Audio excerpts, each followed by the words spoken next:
guys, today we're going to be reading Harry Potter and the Prisoner of Azkaban, Chapter 5. So grab your favorite wizarding hat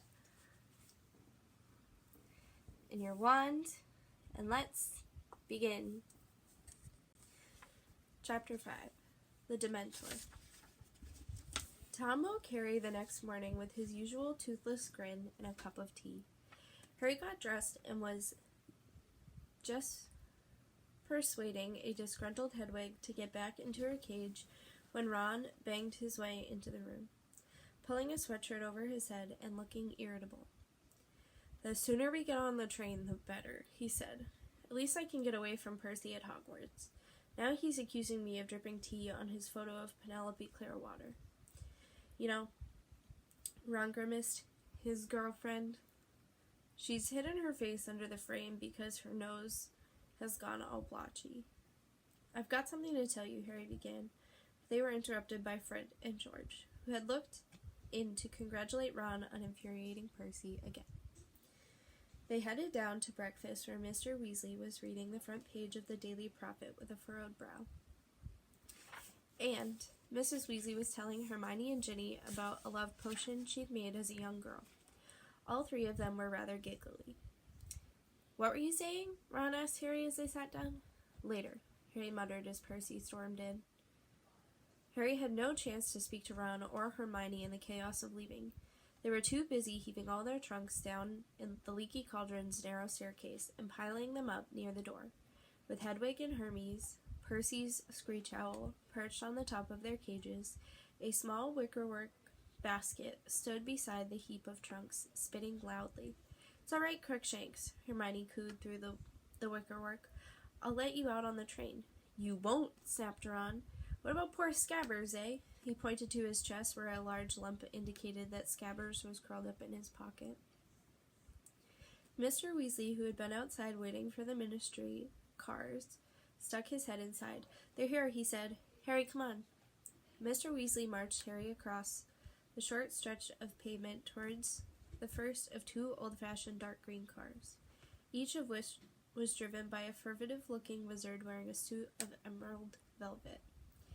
"In you get, Harry," said Mr. Weasley, glancing up and down the crowded street. Harry got into the back of the car and was shortly joined by Hermione, Ron, and to Ron's disgust, Percy. The journey to King's Cross was very uneventful compared to Harry's trip on the night bus. The Ministry of Magic cars seemed almost ordinary, though Harry noticed that they could slide through gaps that Uncle Vernon's new company car certainly could not have managed. They reached the King's Cross with 20 minutes to spare. The ministry drivers found them trolleys, unloaded their trunks, and touched their hats to salute Mr. Weasley. And they drove away, somehow managing to jump to the head of an unmoving line at the traffic lights. Mr. Weasley kept close to Harry's elbow all the way to the station. "Right then," he said, glancing around them. "Let's do this in pairs, as there are so many of us. I'll go through first with Harry." Mr. Weasley strolled through the barrier between the platform 9 and 10, pushing Harry's trolley and apparently very interested in the inner city 125 that had just arrived on platform 9. With a meaningful look at Harry, he leaned casually against the barrier. Harry imitated him.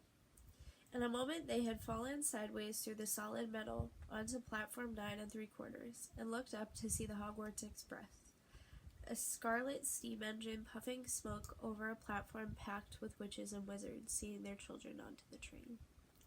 Percy and Ginny suddenly appeared behind Harry. They were panting and had apparently taken the barrier at a run. "Ah, there's Penelope," said Percy, smoothing his hair and going pink again. Ginny caught Harry's eye, and they both turned away to hide their laughter at Percy, who strode over to a girl with long curly hair, walking with his chest thrown out so that she couldn't miss his shiny badge. Once the remaining Weasleys and Hermione had joined them, Harry and Ron led the way to the end of the train, past packed compartments to a carriage that looked quite empty. They loaded the trunks onto it, stowed Hedwig and Crookshanks in the luggage rack, and then went back outside to say goodbye to Mr. and Mrs. Weasley. Mrs. Weasley kissed all her children, then Hermione, and then finally Harry. He was embarrassed, but he was quite pleased when she gave him an extra hug. Do take care, won't you, Harry? She said as she straightened up, her eyes oddly bright, and then opened her enormous handbag and said, I've made you all sandwiches. Here you are, Ron. No, they're not corned beef. Fred. Where's Fred? Here you are, dear. Harry said, Mr. Weasley, quietly, come over here a moment. He jerked his head towards a pillar, and Harry followed him behind it, leaving the others crowded around Mrs. Weasley. There's something I've got to tell you before you leave, said Mr. Weasley in a tense voice. It's all right, Mr. Weasley. I already know. You already know? How could you know? I heard you and Mrs. Weasley talking last night. I couldn't help hearing, he added quickly. I'm sorry. That's not the way I'd have chosen for you to find out, said Mr. Weasley, looking anxious. No, honestly, it's okay. This way you wouldn't have broken your promise to Fudge, and I know what's going on. Harry, you mustn't be very scared. I'm not, he said. Really, he added, because Mr. Weasley was looking disbelieving. I'm trying to be a hero, but seriously, I'm not trying to be a hero, but seriously, Sirius Black can't be worse than Voldemort, can he? Mr. Weasley flinched at the sound of the name, but overlooked it. Harry, I knew you were, well, made of stronger stuff than Fudge seems to think, and I'm obviously pleased to hear that you're not scared. But, Arthur, called Mrs. Weasley, who was now shepherding the rest onto the train. Arthur, what are you doing? It's about to go. He's coming, Molly, said Mr. Weasley, but he turned back to Harry and kept talking in a lower voice, more hurriedly. Listen, I want you to give me your word that I'll be a good boy and stay in the castle, said Harry gloomily. Not entirely, said Mr. Weasley, who was looking more serious than Harry had ever seen him. Harry, swear to me you will not go looking for Black. Harry said, What? There was a loud whistle. Guards were walking along the train and slamming the doors shut. Promise me, Harry, said Mr. Weasley, talking more quickly, that whatever happens, why should I go looking for someone I know who wants to kill me? He said blankly. Swear to me that whatever you might hear... Arthur, quickly, cried Mrs. Weasley. Steam was billowing on the train, and it started to move. Harry ran to the compartment door, and Ron threw it open, and stood back to let him on. They leaned out of the window and waved at Mr. and Mrs. Weasley until the train turned a corner and blocked them from view. Go away, Ginny, said Ron. Oh, that's nice, said Ginny huffily, and stalked off. Harry, Ron, and Hermione set off down the corridor, looking for an empty compartment, but all were full except for one at the very end of the train. This had only one occupant, a man sitting fast asleep next to the window. Harry, Ron, and Hermione checked on the threshold. The Hogwarts Express was usually reserved for students, and they had never seen an adult there before, except for the witch who pushed the food cart. The stranger was wearing an extremely shabby set of wizard's robes that had been darned in several places. He looked ill and exhausted. Though quite young, his light brown hair was flecked with gray. Who'd you reckon he is? Ron hissed as they sat down and slid the door shut, taking the seats farthest away from the windows. Professor R.J. Lupin, whispered Hermione at once. How do you know that? It's on his case, she replied, pointing at the luggage rack over the man's head, where there was a small battered case held together with a large quantity of neatly knotted string. The name Professor R. Lupin was stamped across the corner in the peeling letters. Wonder what he teaches, said Ron, frowning at Professor Lupin's pallid profile. That's obvious, whispered Hermione. There's only one vacancy, isn't there? Defense against the Dark Arts. Harry, Ron, and Hermione had already known 2 Defense against the Dark Arts teachers, both of whom had lasted only 1 year, and there were rumors that the job was jinxed. Well, I hope he's up to it, said Ron doubtfully. He looks like one good hex would finish him off, doesn't he? Anyway, he turned to Harry. What were you going to tell us? Harry explained all about Mr. and Mrs. Weasley's argument that warning Mr. Weasley had just given him. When he'd finished, Ron looked around thunderstruck, and Hermione had her hands over her mouth. She finally lowered them to say, Sirius Black escaped to come after you? Oh, Harry, you'll have to be really, really careful. Don't go looking for trouble, Harry. I don't go looking for trouble, he said, nettled. Trouble usually finds me. How thick would Harry have to be to go looking for a nutter who wants to kill him, said Ron shakily. They were taking the news worse than Harry had expected. Both Ron and Hermione seemed to be much more frightened of Black than he was. No one knows how he got out of Azkaban, said Ron uncomfortably, No one's ever done it before, and he was on top security, too. But they'll catch him, won't they? Said Hermione earnestly. I mean, they've got all the muggles out looking for him, too. What's that noise? Ron said suddenly. A faint, tiny sort of whistle was coming from somewhere. They all looked around the compartment. It's coming from your trunk, Harry, said Ron, standing up and reaching into the luggage rack.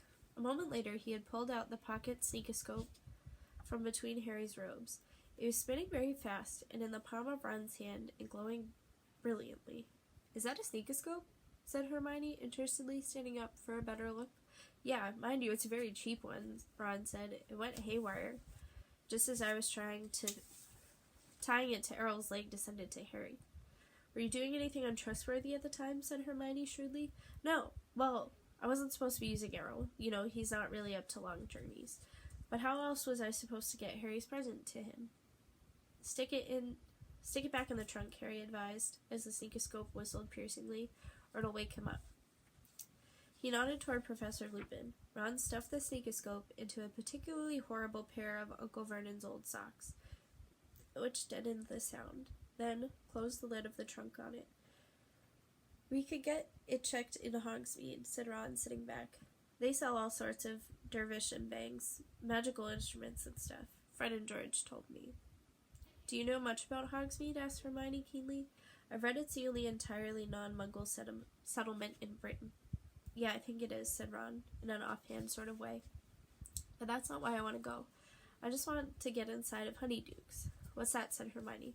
It's the sweet shop, said Ron, a dreamy look come over his face, where they've got everything. Pepper imps, they make you smoke in your mouth, and great fat chocolate balls full of strawberry mousse and clotted cream, and really excellent sugar quills, which you can suck in class and just look like you're thinking what to write next. But Hogsmeade's a very interesting place, isn't it? Hermione pressed on eagerly. In sites of historical sorcery, it says the inn was the headquarters for the 1612 Goblin Rebellion, and the Shrieking Shack's supposed to be the most severely haunted building in Britain. And massive sherbet balls that make you levitate a few inches off the ground while you're sucking them, said Ron, who was plainly not listening to a word that Hermione had said. Hermione looked at Harry. Won't it be nice to get out of school for a bit and explore Hogsmeade? Suspect it will, Harry said heavily. You'll have to tell me when you've found out. What do you mean? Said Ron. I can't go. The Dursleys didn't sign my permission form, and Fudge wouldn't either. Ron looked terrified. You're not allowed to come? But no way. McGonagall or someone will give you permission. Harry gave a hollow laugh. Professor McGonagall, head of Gryffindor House, was very, very strict. Or we can ask Fred and George. They know a secret way out of the castle. Ron, said Hermione sharply. I don't think Harry should be sneaking out of school with Black on the loose. Yeah, I expect that's what McGonagall will say when I ask for permission, said Harry bitterly. But if we're with him, Ron said spiritedly to Hermione, Black wouldn't dare. Oh, Ron, don't talk rubbish, snapped Hermione. Black's already murdered a whole bunch of people in the middle of a crowded street. Do you really think he's going to worry about attacking Harry just because we're there? Don't let that thing out. As Hermione was fumbling with the straps of Crookshank's basket as she spoke. But it was too late. Crookshanks leapt lightly from the basket, stretched, yawned, and sprang onto Ron's knee. The lump in Ron's pocket trembled, and he shoved Crookshanks angrily away. Get out of here. Ron, don't, said Hermione angrily. Ron was about to answer back when Professor Lupin stirred. They watched him apprehensively, but he simply turned his head the other way, mouth slightly open, and slept on. The Hogwarts Express moved steadily north, and the scenery outside the window became wilder, darker, and while the clouds overhead thickened, people were chasing backwards and forwards past the door of the compartment. Crookshanks had now settled in an empty seat, his squished face turned toward Ron, his yellow eyes on Ron's top pocket. At 1 o'clock, the plump witch with the food cart arrived at the compartment door. Do you think we should wake him up? Ron asked awkwardly, nodding towards Professor Lupin. He looks like he could do with some food. Hermione approached Professor Lupin cautiously. Professor, she said. Excuse me, Professor? But he didn't move. Don't worry, dear, said the witch, as she handed Harry a large stack of cauldron cakes. If he's hungry when he wakes, I'll be up front with the driver." "I suppose he's asleep," said Ron quietly, as the witch slid the compartment door closed. "I mean, he hasn't died, has he?" No, he's breathing," whispered Hermione, taking the cauldron cake that Harry had passed to her. He might not be very good company, but Professor Lupin's presence in the compartment had its uses. Mid-afternoon, just as it started to rain, blurring the rolling hills outside the window, they heard footsteps in the corridor again. And their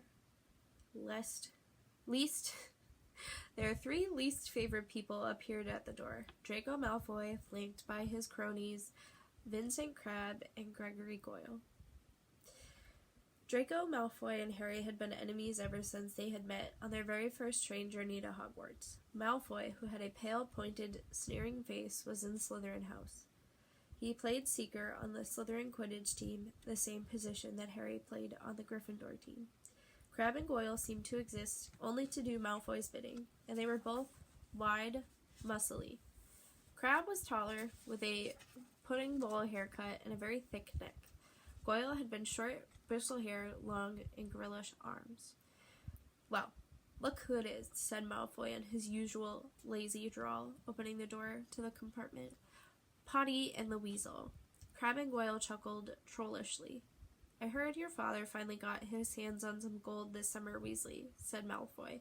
"Did your mother die of shock?" Ron stood up so quickly he knocked Crookshank's basket onto the floor, and Professor Lupin gave a snort. "New teacher." "Oh, who's that?" said Malfoy, taking on an automatic step backward as he spotted Lupin. "New teacher," said Harry, who got to his feet too, in case he needed to hold Ron back. "What were you saying, Malfoy?"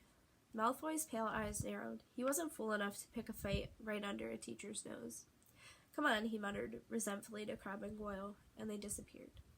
Harry and Ron sat down again, Ron massaging his knuckles. I'm not going to take any crap from Malfoy this year," he said angrily.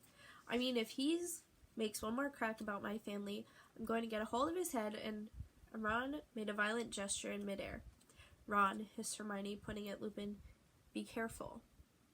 But Lupin was still fast asleep.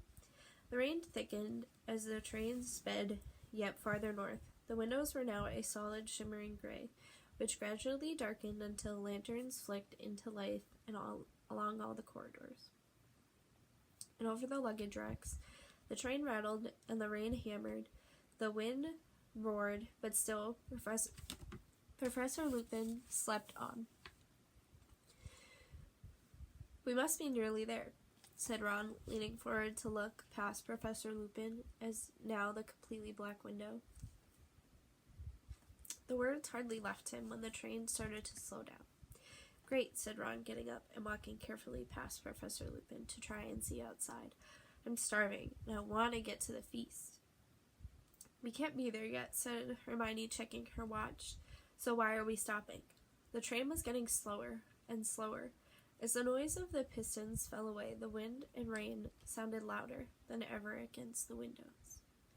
Harry, who was nearest the door, got up to look into the corridor.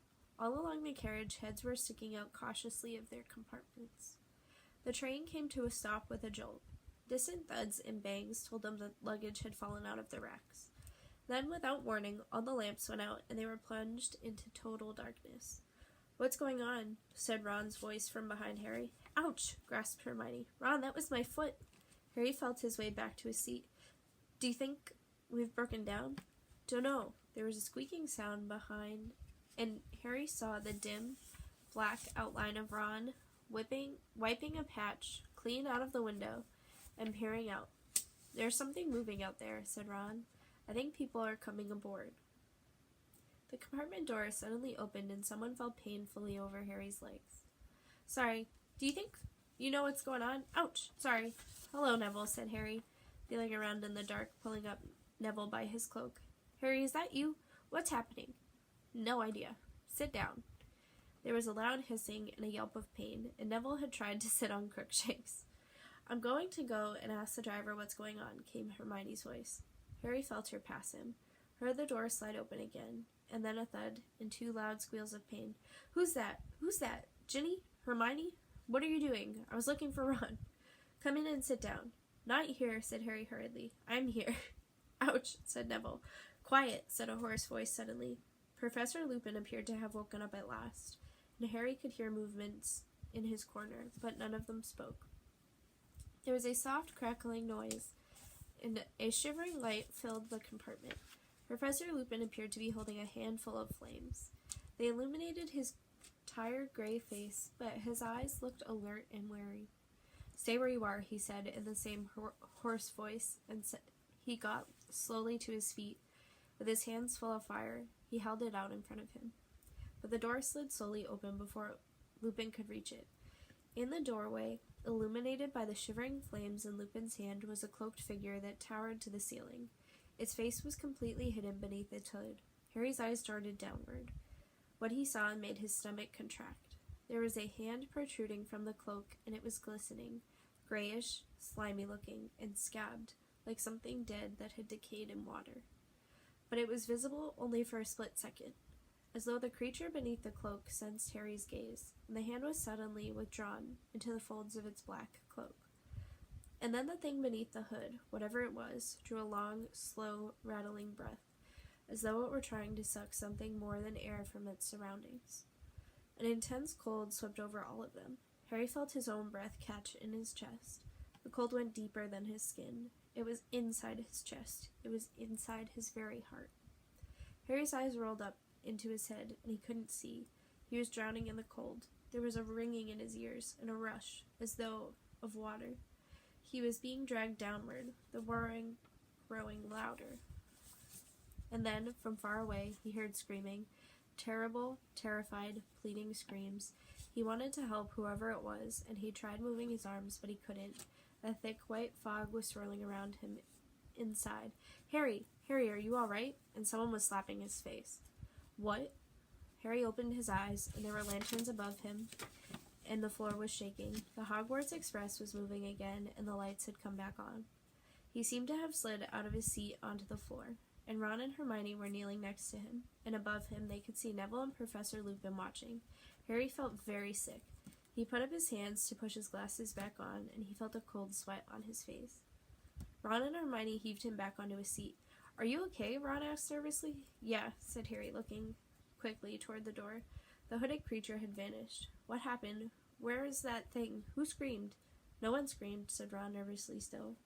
Harry looked around the bright compartment, and Ginny and Neville looked back at him, both very pale. But I heard screaming. A loud snap made them all jump. Professor Lupin was breaking an enormous slab of chocolate into pieces. Here, he said to Harry, handing him a particularly large piece. Eat it. It'll help. Harry took the chocolate, but he didn't eat it. What was that thing? He asked Lupin. A Dementor, said Lupin, who was now giving chocolate to everyone else. One of the Dementors of Azkaban. Everyone stared at him. Professor Lupin crumpled up the empty chocolate wrapper and put it in his pocket. Eat, he repeated. It will help. I need to speak to the driver. Please excuse me. He strolled past Harry and disappeared into the corridor. Are you sure you're okay, Harry? Said Hermione, watching him anxiously. I don't get it. What happened? Harry said, wiping the sweat off his face. Well, that thing. The Dementor stood there and looked around. I think it did. Couldn't see its face. And I thought you were having a fit or something, said Ron, who still looked scared. You went sort of rigid and fell out of your seat and started twitching. And Professor Lupin stepped over you and walked toward the Dementor and pulled out his wand, said Hermione. And he said, none of us is hiding Sirius Black under our cloaks. Go. But the Dementor didn't move, so Lupin muttered something and a silvery thing shot out of his wand, and it turned around and sort of glided away. It was horrible, said Neville, in his voice, higher than usual. Did you feel how cold it was when it came in? I felt weird, said Ron, shifting his shoulders uncomfortably, like I'd never be cheerful again. Ginny, who was huddled in her corner looking nearly as bad as Harry felt, gave a small sob. Hermione went over and put a comforting arm around her. But didn't any of you fall off your seats? Said Harry awkwardly.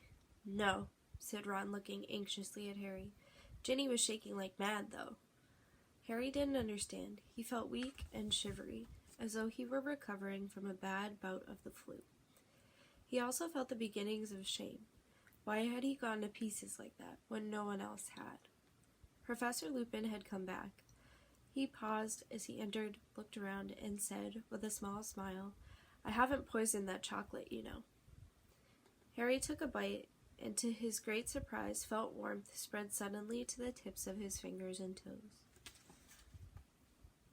"We'll be at Hogwarts in 10 minutes, said Professor Lupin. "Are you all right, Harry?"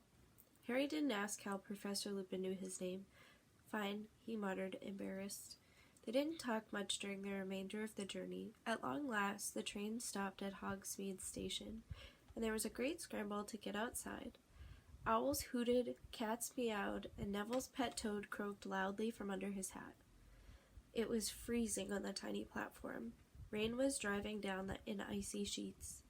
"First years this way," called a familiar voice. Harry, Ron, and Hermione turned and saw the gigantic outline of Hagrid at the other end of the platform, beckoning the terrified look new students forward for their traditional journey across the lake. "You all right, you three?" Hagrid yelled over the heads of the crowd. They waved at him, but had no chance to speak to him because the mass of people around them was shunting them away along the platform. Harry, Ron, and Hermione followed the rest of the school along the platform and out onto a rough mud track, where at least 100 stagecoaches awaited the remaining students. Each pulled, Harry could only assume, by an invisible horse, because when they climbed inside and shut the door, the coach set off all by itself, bumping and swaying in procession. The coach smelled faintly of mold and straw. Harry felt better since the chocolate, but he was still weak. Ron and Hermione kept looking at him sideways, as though frightened he might collapse again. As the carriage trundled toward a pair of magnificent wrought iron gates, flanked with stone columns and topped with winged boars, Harry saw 2 more towering, hooded Dementors standing guard on either side. A wave of cold sickness threatened to engulf him again, and he leaned back into the lumpy seat and closed his eyes until they had passed the gates.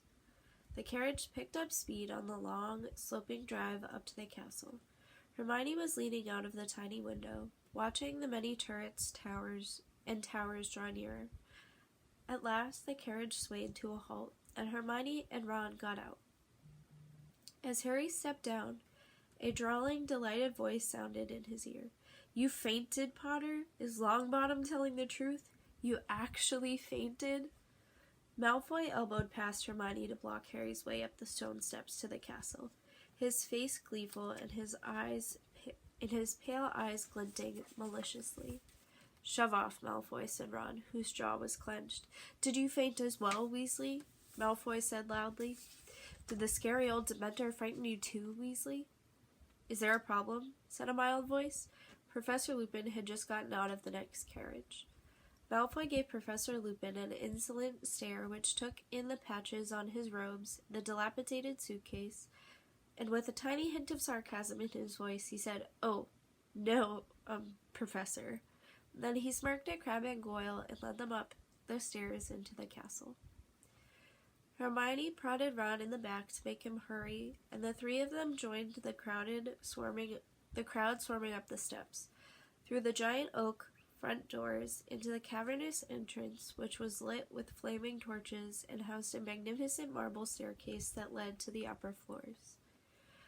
The door into the great hall stood open at the right.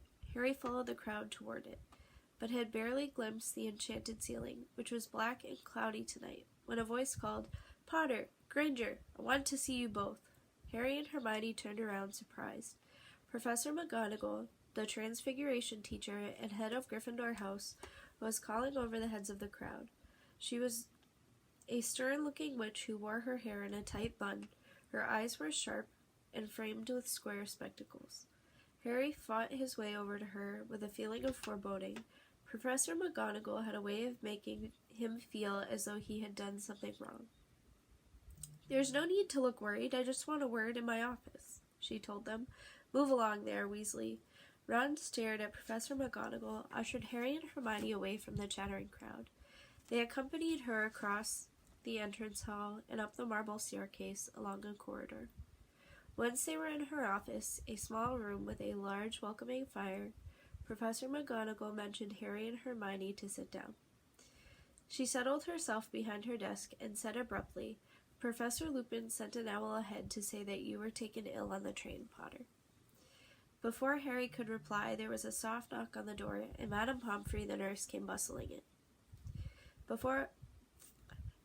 Harry felt himself going red in the face. It was bad enough that he had passed out, or whatever he had done, without everyone making all this fuss. "I'm fine," he said. "I don't need anything." "Oh, it's you, is it?" said Madame Pomfrey, ignoring this, and bending down to stare at him closely. "I suppose you've been doing something dangerous again." "It was a Dementor, Poppy," said Professor McGonagall. They exchanged a dark look, and Madame Pomfrey clucked disapprovingly. "Setting Dementors around a school," she muttered, pushing back Harry's hair and feeling his forehead. "He won't be the last one who collapses. And yes, he's all clammy. Terrible things they are, and the effect they have on people who are already delicate." "I'm not delicate," said Harry crossly. "Of course you're not," said Madame Pomfrey, absent-mindedly now taking his pulse. "What does he need?" said Professor McGonagall crisply. "Bed rest? Should he perhaps spend tonight in the hospital wing?" "I'm fine," said Harry, jumping up. And the thought of what Draco Malfoy would say if he had to go to the hospital wing was torture. "Well, he should have some chocolate at the very least," said Madame Pomfrey, who was now trying to peer into Harry's eyes. "I've already had some," said Harry. "Professor Lupin gave me some, and he gave it to all of us." "Did he now?" said Madame Pomfrey approvingly. "So we've finally got a defense against the dark arts teacher who knows his remedies." "Are you sure you're feeling all right, Potter?" said Professor McGonagall sharply. "Yes," said Harry. "Very well. Kindly wait outside while I have a quick word with Miss Granger about her course schedule, and then we can go down to the feast together." Harry went back into the corridor with Madame Pomfrey, who left for the hospital wing, muttering to herself. He had to wait only a few minutes, and then Hermione emerged, looking very happy about something, followed by Professor McGonagall, and the three of them made their way down the marble staircase to the Great Hall. It was a sea of pointed black hats. Each of the long house tables was lined with students, their faces glimmering by the light of 1,000 candles, which were floating over the tables in midair. Professor Flitwick, who was a tiny little wizard with a shock of white hair, was carrying an ancient hat and a 3-legged stool out of the hall. "Oh," said Hermione softly, "we've missed the sorting." New students at Hogwarts were sorted into houses by trying on the sorting hat, which shouted out the house they were best suited to: Gryffindor, Ravenclaw, Hufflepuff, or Slytherin. Professor McGonagall strode off toward her empty seat at the staff table, and Harry and Hermione set off in the other direction, as quietly as possible toward the Gryffindor table. People looked around at them as they passed the back of the hall, and a few of them pointed at Harry. Had the story of his collapsing in front of the Dementor traveled that fast? He and Hermione sat down on either side of Ron, who had saved them seats. "What was all that about?" he muttered to Harry. Harry started to explain in a whisper, but at that moment the headmaster strode up to speak, and he broke off. Professor Dumbledore, though very old, always gave an impression of great energy. He had several feet of long silver hair and beard, half-moon spectacles, and an extremely crooked nose. He was often described as the greatest wizard of the age, but that wasn't why Harry respected him.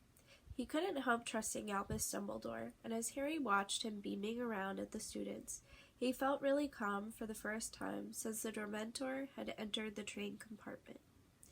"Welcome," said Dumbledore, the candlelight shimmering on his beard. "Welcome to another year at Hogwarts. I have a few things to say to you all, and as one of them is very serious, I think it is best to get that out of the way before you become befuddled by your excellent feast." Dumbledore cleared his throat and continued.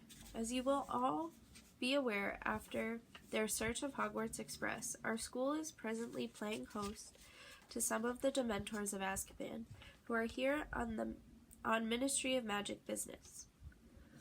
He paused, and Harry remembered what Mr. Weasley had said about Dumbledore not being happy with the Dementors guarding the school. "They are stationed at every entrance to the grounds," Dumbledore continued, "and while they are with us, I must make it plain that nobody is to leave the school without permission. Dementors are not to be to be fooled by tricks or disguises or even invisibility cloaks," he said blandly, and Harry and Ron glanced at each other. "It is not the nature of a Dementor to understand pleading or excuses. I therefore warn each and every one of you to give them no reason to harm you. I look to the prefects and our new head boy and girl to make sure that no student runs afoul of the Dementors," he said, and Percy, who was sitting a few seats down from Harry, puffed out his chest again and stared around impressively. Dumbledore paused again. He looked very serious around the hall, and nobody moved or made a sound. "On a happier note," he continued, "I am pleased to welcome 2 new teachers to our ranks this year. First, Professor Lupin, who has kindly consented to fill the post of Defense Against the Dark Arts teacher." There was some scattered, rather unenthusiastic applause. Only those who had been in the compartment on the train with Professor Lupin clapped hard, Harry among them, and Professor Lupin looked particularly shabby next to all the other teachers in their best robes. "Look at Snape," Ron hissed in his ear. Professor Snape, the potions master, was staring along the staff table at Professor Lupin. It was common knowledge that Snape wanted the Defense Against the Dark Arts job, but even Harry, who hated Snape, was startled at the expression twisting his thin, sallow face. It was beyond anger. It was loathing, and Harry knew that expression all too well. It was the look that Snape wore every time he set eyes on Harry. "As to our second new appointment," Dumbledore continued as the lukewarm applause for Professor Lupin died away, "well, I am sorry to tell you that Professor Kettleburn of our Care for Magical Creatures teacher has retired at the end of last year in order to enjoy more time with his remaining limbs. However, I'm delighted to say that to fill his place will be filled by none other than Rubeus Hagrid, who has agreed to take on this teaching job in addition to his gamekeeping duties." Harry, Ron, and Hermione stared at one another, stunned. Then they joined in with the applause, which was tumultuous at the Gryffindor table in particular. Harry leaned forward to see Hagrid, who was ruby red in the face and staring down at his enormous hands, his wide grin hidden in the tangle of his black beard. "We should have known," Ron roared, pounding the table. "Who else would have assigned us a biting book?" Harry, Ron, and Hermione were the last to stop clapping, and as Dumbledore started speaking again, they saw that Hagrid was wiping his eyes on the tablecloth. "Well, I think that's everything of importance," said Dumbledore. "Let the feast begin." Golden plates and goblets before them filled suddenly with food and drink. Harry, suddenly ravenous, helped himself to everything he could reach, and he began to eat. It was a delicious feast. The hall echoed with talk, laughter, and the clatter of knives and forks. Harry, Ron, and Hermione, however, were eager to finish so that they could talk to Hagrid. They knew how much being a teacher would mean to him. Hagrid wasn't a fully qualified wizard, as he had been expelled from Hogwarts in his 3rd year for a crime he had not committed. It had been Harry, Ron, and Hermione who cleared Hagrid's name last year. At long last, when the last morsel of pumpkin tart had melted from the golden platters, Dumbledore gave the word and that it was time for all to go to bed, and they got their chance. "Congratulations," Hagrid and Hermione squealed as they reached the teacher's table. "All down to you 3. And Hagrid, wiping his shining face on his napkin as he looked up at them, "Can't believe it. Great man, Dumbledore. Came straight down to me after Professor Kettleburn said he'd had enough. It was what I've always wanted." Overcome with emotion, he buried his face in his napkin, and Professor McGonagall shooed them away. Harry, Ron, and Hermione joined the Gryffindors, streaming up the marble staircase, and very tired now, along more corridors, up more and more stairs, to the hidden entrance to Gryffindor Tower. A large portrait of a fat lady in a pink dress asked them, "Password?" Coming through," Percy yelled from behind the crowd. "The new password's Fortuna Major." "Oh no," said Neville Longbottom sadly. He's always had trouble remembering the passwords. Through the portrait hole and across the common room, the girls and boys divided toward their separate staircases. Harry climbed the spiral stair with no thought in his head except how glad he was to be back. They reached their familiar circular dormitory with its 5 four-posted beds, and Harry, looking around, felt he was home at last. Thanks for joining me for Chapter 5 of Harry Potter and the Prisoner of Azkaban. I hope to see you all here next time for Chapter 6.